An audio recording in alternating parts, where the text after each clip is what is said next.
Hi submarine friends. Well, you can see I got my variable ballast tank built.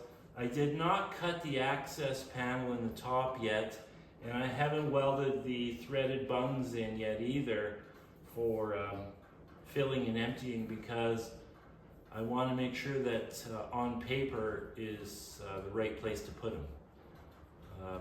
You know, you can design this stuff on paper all you want, but when you sit in it and you get comfortable in there, you know, you decide, oh, it makes more sense for a valve to be here or whatever, just because you can reach it easily.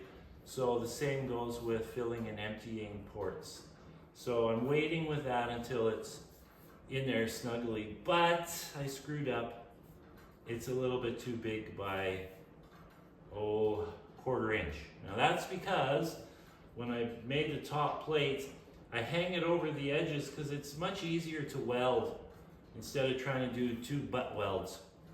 So I just have to do some grinding and trimming, so that's not a big deal. But I want to show you something. This, I bought this. This is a special saw. It's not a wood skill saw, it's a metal skill saw. Man, this thing is the cat's ass. This plate that I put on is all 1/8. The bottom is 7/16, so I don't try to cut that with the skill saw.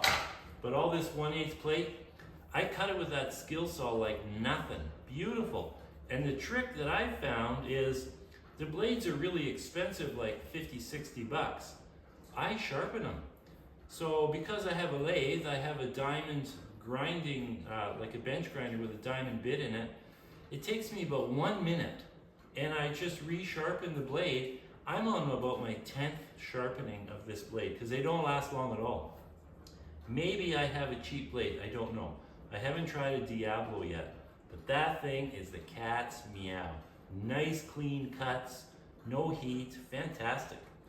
But anyways, back to the variable ballast tank.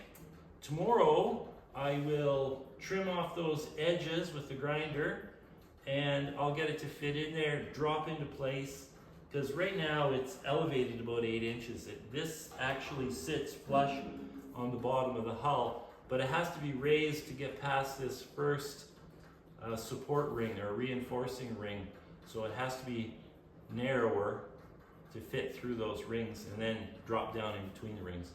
Then I'll weld on tabs that bolt this into place, and this will actually reinforce the hull as well.